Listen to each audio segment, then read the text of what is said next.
mécanismes internationaux, les mécanismes techniques des accords internationaux. Merci. Monsieur Bigot.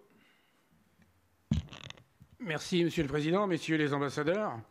Vous nous avez indiqué que cette COP serait la COP de la mise en œuvre. Traditionnellement, les COP sont toujours consensuelles, elles sont utiles, mais celle-ci intervient dans un contexte particulier lié à des tensions mondiales qui nous amènent à revoir le fonctionnement de nos économies. Et puis également, ça a été souligné par un certain nombre de mes collègues, par un certain nombre de dispositions qui vont concerner l'ensemble de la planète. Et de ce point de vue, nous ne sommes pas tous égaux devant le dérèglement climatique entre pays émergents et pays industrialisés. Je voudrais d'abord traiter le premier point. Les tensions internationales nous ont amenés notamment à avoir des tensions sur les approvisionnements en énergie dans nos sociétés qui mettent en évidence la responsabilité climatique des pays en guerre.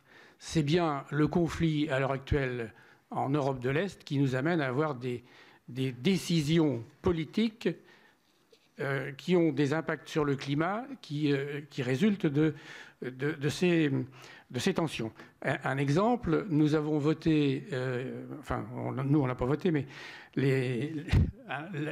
un central méthanier au large du Havre pour accueillir du gaz de schiste. On va remettre en fonctionnement des centrales à charbon.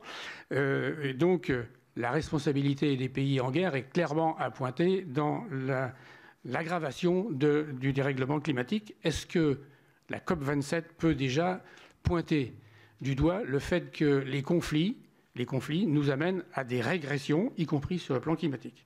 Le deuxième point, c'est que, comme on l'a dit tout à l'heure, ça a été excellemment dit par un certain nombre de mes collègues, les pays en voie de développement mesurent que pour eux, quand on leur parle d'atténuation, à la limite, eux, ils comprennent provocation.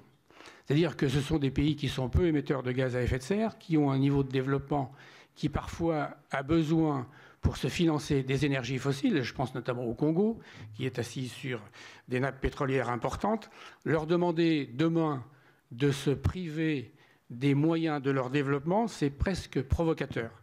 Donc, traditionnellement, les COP elles ont toujours un langage diplomatique et consensuel.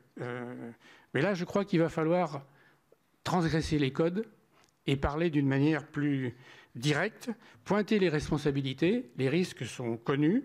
Il va falloir prendre des décisions incitatives peut-être. Et en tout cas, vous l'avez mentionné, il faut une volonté politique. C'était vos propos à tous les deux.